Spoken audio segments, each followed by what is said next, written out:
Hello and welcome back to another video. This is American English with this guy. I'm this guy. My name is Brent. Been an English teacher in the United States for 20 years, and the goal of this channel is to help you improve your English. And the goal of today's video is to help you understand how Americans use keep on, and keep up. And I first saw this question earlier today on Facebook and thought, as soon as I get done teaching, I will go on Instagram and answer that question. It should be pretty easy. If you don't follow me on Instagram, you might want to, because I often do mini lessons on Instagram. They're not that difficult. They might take a minute or two to explain, but the more I thought about keep up, even the word keep, the more I got confused on how to explain it so quickly. So I figured this is probably answered best on YouTube, where I have a little bit more time. Keep is such a big word that it is going to be difficult to explain every single time we use keep up, and keep on. So I think the best thing I can do is give you several examples how to use each term. So let's start with keep first. It's definitely a verb, and we often use this for when we want to put something away and maybe have it stay safe. I tried really hard not to use keep in the definition. Think about your money. Hopefully you have a lot of money, maybe so much money that you just can't keep it in your pocket for safekeeping. We often use that term too when we want to keep something safe. We may say, I am going to put this money in my pocket for safekeeping. But you might have so much money that you actually have to keep your money in the bank. If you remember back to that guy Cookie Monster in Sesame Street, I hope your country showed Sesame Street when you were younger, but he loved cookies, and he often kept his cookies in a cookie jar. Oh yeah, to make keep more difficult, the past tense changes. It's an irregular verb.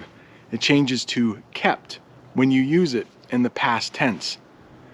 Cookie Monster kept his cookies in his cookie jar for safekeeping. The sun is going down, so I hope that I can keep filming this lesson outside.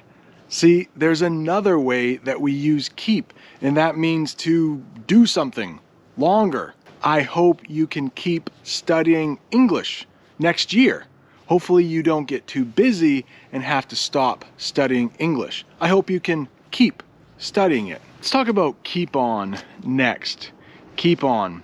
So when you leave a person, if you want to use a little slang, you might say, hey, keep on keeping on.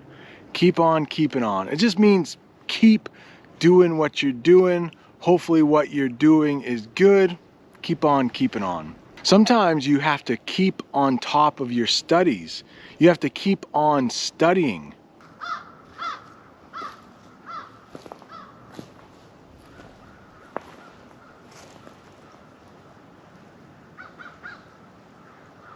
For the last few nights, crows have flown over my house, lots and lots of them. Sometimes it takes 15 minutes for all of them to fly over my house. I find it pretty scary. You have to keep on working. That means to continue what you're doing. Or maybe you have some kids and they don't listen to you. You might say, man, I gotta keep on those kids 24/7, which means you have to watch out for those kids all the time, or they might get into trouble. Some people might say you have to keep on the right path, and that means you're doing a good job. You're keeping on the right path. You're staying on the right path. Right now I'm filming this in my backyard, and I have to keep up with my lawn during the summer. That means I have to mow my lawn once a week, or the grass will go out of control. You should keep up your studies. You should keep studying English as you always have been studying English. Keep it up. Keep up the good work. You might hear that too. Another term you might hear in English is keeping up with the Joneses.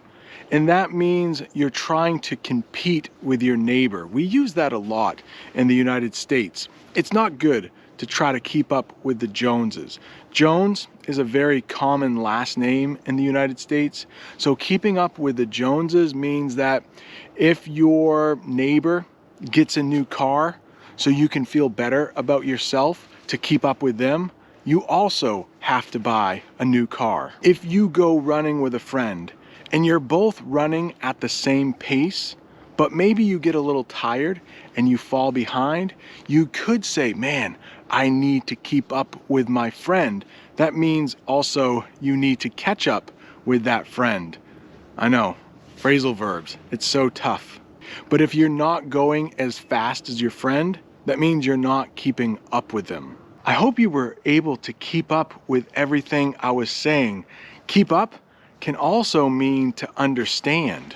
So the sun is really going down. I'm starting to lose light. I don't know if I can keep filming, but I hope this little lesson has helped. I don't think I have covered every way that we use keep or keep up or keep on.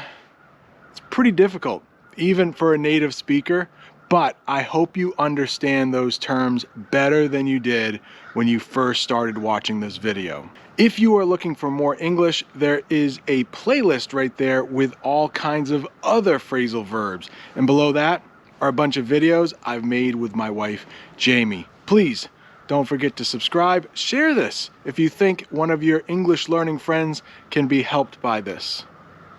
Thank you so much for watching. See you next time.